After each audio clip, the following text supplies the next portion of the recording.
Comment traiter les colopathie fonctionnelle en 2 séances avec l'hypnose? Bonjour, bienvenue dans cette vidéo dans laquelle je vais parler de côlon irritable. Ce sont les colopathies fonctionnelles et je vais donc vous expliquer comment les prendre en charge s'agissant des douleurs qu'elles provoquent. Je suis David Vigneron, je suis infirmier diplômé d'État. J'ai notamment conceptualisé la méthode hypno-antalgie. Par ailleurs, je suis formateur en hypnose clinique et en EFT. Sur cette chaîne YouTube, je propose régulièrement des nouvelles vidéos, du contenu. Abonnez-vous à cette chaîne et activez la cloche de notification pour être informé lorsque donc je sors de nouvelles vidéos.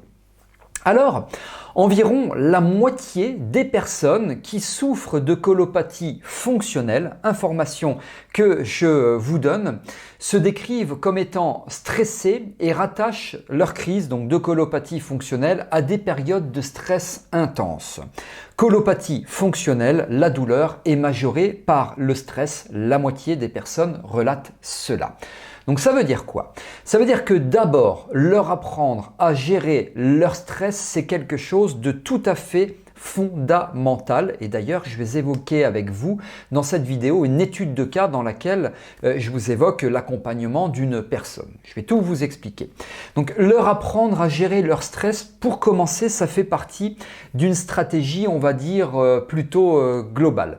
Ça fait partie de la première partie de la prise en charge. En tout cas, moi, c'est ce que je propose d'emblée en première séance. Alors que ce soit sur des douleurs liées à des colopathies fonctionnelles ou que ce soit sur d'autres types de douleurs, peu importe. C'est un petit peu comme si le stress déclenchait des douleurs liées aux colopathies fonctionnelles et plus j'ai mal, plus je stresse. Plus je stresse, plus j'ai mal. Et donc la personne, elle s'inscrit dans un espèce de cercle vicieux duquel il va falloir l'aider à sortir et donc notamment en lui proposant de la gestion du stress.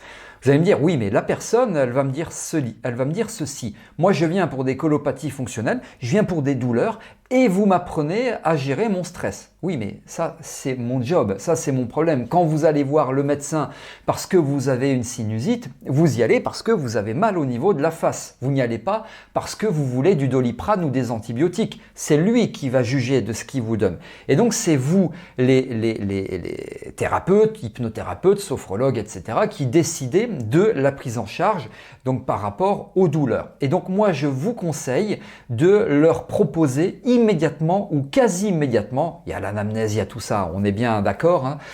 Donc comment apprendre à gérer leur stress? Il vous faut une méthode efficace pour cela.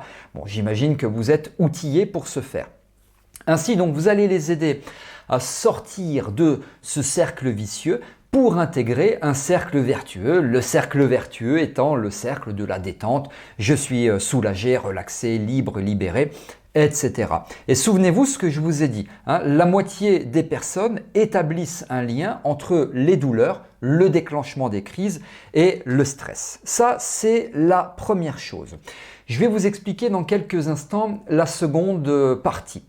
Alors, si vous êtes thérapeute, hypnothérapeute, sophrologue, relaxologue, professionnel de santé, psychologue ou autre, que vous vous intéressez à la prise en charge des douleurs chroniques, eh bien, je vous invite à participer gratuitement à une conférence en ligne. C'est un webinaire qui s'intitule « Apprenez enfin comment traiter efficacement les douleurs chroniques de vos consultants ». Le lien pour vous inscrire figure sous cette vidéo. Le programme, eh bien, je vais aborder avec vous les 5 points clés pour obtenir 95% de réussite lors de vos prises en charge. Je vais vous expliquer ce que sont réellement les douleurs chroniques. Je vais répondre aux problématiques les plus fréquemment rencontrées en consultation. Je vais aborder l'erreur fondamentale à éviter lors de vos accompagnements. Je vais vous donner la méthode pour mobiliser toutes les ressources de vos consultants, méthode selon moi que tout thérapeute devrait utiliser. Je répondrai bien entendu aux questions que vous vous posez. C'est gratuit, c'est sous cette vidéo. Inscrivez-vous, attention, le nombre de places est limité. Alors la seconde partie, de la prise en charge après avoir parlé de la globale, hein, si je peux dire, par rapport à la gestion du stress, eh bien c'est la ciblée. C'est-à-dire ce sont vraiment les douleurs en elles-mêmes, on va s'attacher à traiter les douleurs en elles-mêmes. Pour cela, vous avez plusieurs méthodes et techniques qui existent, j'en ai déjà parlé dans d'autres vidéos. Vous avez notamment premièrement la réification, où on est vraiment sur la prise en charge d'une douleur localisée. Réification étant la chosification, le but étant de matérialiser le plus concrètement possible la douleur pour la gérer, et on l'espère, pour la faire disparaître. Donc, d'un point de vue plus ciblé, premièrement, la réification. Deuxièmement, la matière apaisante. C'est peut-être par exemple un espèce de miel qui se diffuse partout dans mon ventre, au niveau du côlon, autour du côlon, etc., qui sent la lavande et qui a une vertu apaisante, anesthésiante et qui me soulage.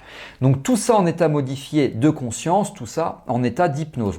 En plus de la prise en charge globale, hein, c'est-à-dire la gestion du stress. Parce que ce que je suis en train de vous expliquer là, vous ne le faites pas en une séance et vous le faites encore moins en 10 minutes. Hein, ça se fait sur un accompagnement général. Donc d'un point de vue plutôt ciblé, la réification, la matière apaisante, prenez des notes. Le lâcher-prise antalgique, alors le lâcher-prise antalgique, il n'y a pas grand monde qui en parle, c'est quelque chose que j'aborde dans mes formations, dont notamment la formation en ligne sur l'hypno-antalgie. Et là aussi, on est vraiment sur du ciblé, que ce soit au niveau de la tête, que ce soit des douleurs au niveau du ventre, que ce soit plutôt en postérieur des douleurs telles que hernie discale, sciatalgie, cruralgie, enfin cruralgie c'est plutôt devant, etc. Donc le lâcher-prise antalgique, ça fonctionne vraiment bien pour tout type de douleur et comme je vous l'ai dit, j'en parle dans ma formation à l'hypno-antalgie. Alors, quoi qu'il en soit, et vous l'avez compris, votre accompagnement, écoutez bien ceci, c'est très important, doit s'inscrire dans une prise en charge qui est pensée, qui est réfléchie et qui est organisée. Pensée, réfléchie et organisée. Sinon, vous faites un travail qui n'est pas efficace. Alors, j'évoque avec vous le cas de cette consultante âgée d'environ 80 ans. Son fils était un de mes amis, je ne le vois plus parce qu'il a déménagé loin, peu importe.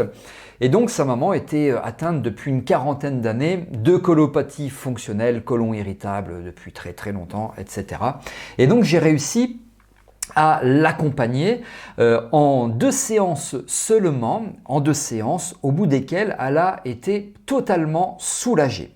Alors pour moi ça a été absolument extraordinaire parce que réussir à aider quelqu'un en 2 séances, alors elle aussi elle a bien sûr assuré sa partie de travail, en 2 séances tandis que derrière elle a des antécédents de 40 ans de douleur, moi j'ai trouvé ça vraiment génial et j'ai notamment utilisé ce que je vous ai expliqué ici.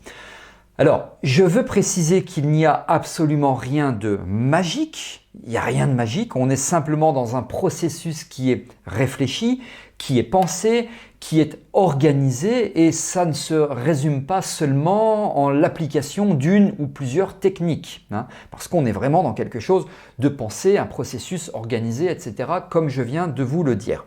Donc, en résumé, comprenez bien, retenez bien que par rapport aux colopathies fonctionnelles, il faut les prendre en charge d'un point de vue global, gestion du stress, souvenez-vous ce que je vous ai expliqué au début de cette vidéo, premièrement, et deuxièmement, d'un point de vue plutôt ciblé avec des techniques telles que le lâcher-prise antalgique, la matière apaisante, la réification, il y en a d'autres, donc du ciblé et du global, et tout cela doit s'inscrire dans un processus pensé, réfléchi et organisé. Voilà, je vais plus loin dans le webinaire, n'hésitez donc pas à vous inscrire. Merci de m'avoir suivi. Si vous avez des questions, n'hésitez pas à me les poser, c'est sous cette vidéo, j'y réponds sans intermédiaire. Et si vous avez aimé ce contenu, likez la vidéo en cliquant sur le pouce bleu. Merci de m'avoir suivi, merci d'avoir écouté cette vidéo. Je vous retrouve avec grand plaisir dans de prochaines vidéos. À bientôt!